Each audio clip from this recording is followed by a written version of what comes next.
بسم اللہ الرحمن الرحیم۔ لاکھوں درود پاک حضرت محمد صلی اللہ علیہ وآلہ وسلم اور آپ صلی اللہ علیہ وآلہ وسلم کی آل پر۔ السلام علیکم، میرا نام افتخار احمد ہے اور آپ میرا یوٹیوب چینل نالج دیکھ رہے ہیں۔ سلطان صلاح الدین ایوبی کا نام بہت سارے دوستوں نے سنا ہوگا۔ آج اس کے متعلق ایک سیریز کا آغاز ہے۔ آج کی ویڈیو کا عنوان ہے صلاح الدین ایوبی۔ الناصر صلاح الدین یوسف بن ایوب، جنہیں عام طور پر صلاح الدین ایوبی کے نام سے جانا جاتا ہے، ایوبی سلطنت کے بانی تھے۔ وہ نہ صرف تاریخ اسلام بلکہ تاریخ عالم کے مشہور ترین فاتحین و حکمرانوں میں سے ایک ہیں۔ وہ 1138 میں موجودہ عراق کے شہر تکریت میں پیدا ہوئے۔ ان کی زیر قیادت ایوبی سلطنت نے مصر، شام، یمن، عراق، حجاز اور دیار بکر پر حکومت کی۔ صلاح الدین ایوبی کو بہادری، فیاضی، حسن و خلق، سخاوت اور بردباری کے باعث نہ صرف مسلمان بلکہ مسیحی بھی عزت کی نگاہ سے دیکھتے ہیں۔ صلاح الدین ایوبی اپنے کارناموں میں نور الدین زنگی پر بھی بازی لے گئے۔ ان میں جہاد کا جذبہ کوٹ کوٹ کر بھرا ہوا تھا اور بیت المقدس کی فتح ان کی سب سے بڑی خواہش تھی۔ صلاح الدین کو فاتح بیت المقدس کہا جاتا ہے، جنہوں نے 1187 میں یورپ کی متحدہ افواج کو عبرتناک شکست دے کر بیت المقدس ان سے آزاد کروا لیا۔ صلاح الدین ایوبی 1193 میں دمشق میں انتقال کر گئے۔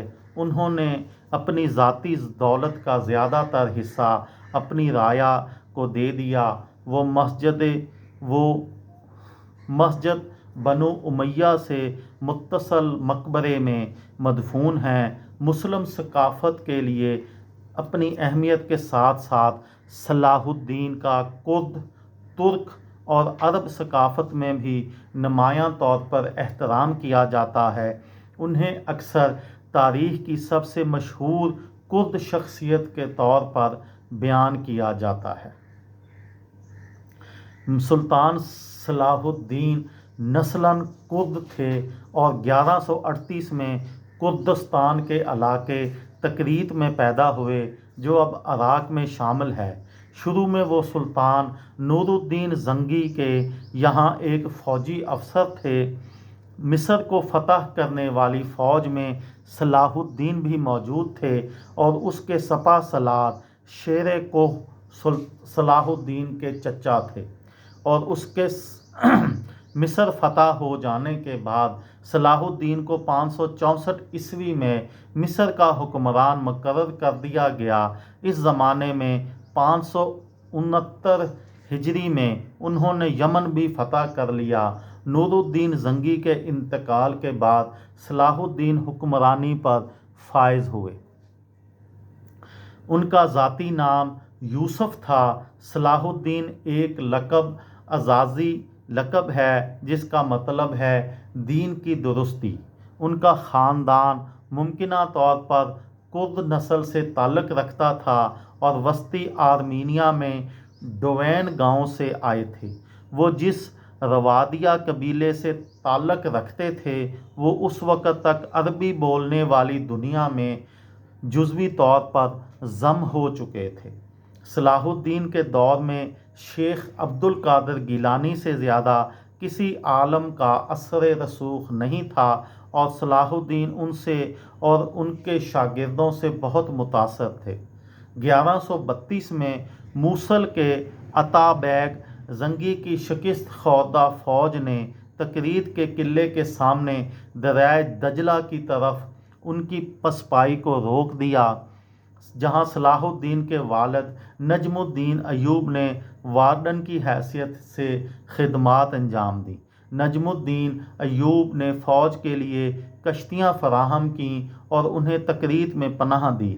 ایک سابقہ یونانی غلام مجاہ الدین بہروز، جسے سلجوقوں کی خدمت کے لیے شمالی بین النہرین کا فوجی گورنر مقرر کیا گیا تھا، نے زنگی کو پناہ دینے پر نجم الدین ایوب کی سازش کی اور 1137 میں ایوب کو تکریت سے جلا وطن کر دیا۔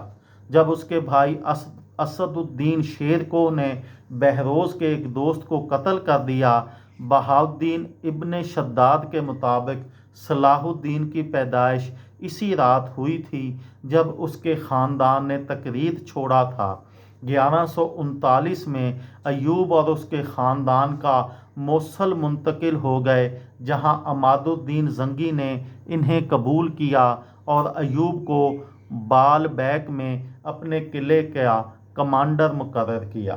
1146 میں زنگی کی موت کے بعد اس کا بیٹا نور الدین حلب کا حکمران اور زنگیوں کا رہنما بن گیا۔ یہ تھی میری آج کی ویڈیو۔ کسی دوست کو، کسی بھائی کو، کسی بہن کو فائدہ ہو تو مجھے دعاؤں میں یاد رکھیے گا۔ دل دل پاکستان، جان جان پاکستان۔ السلام علیکم۔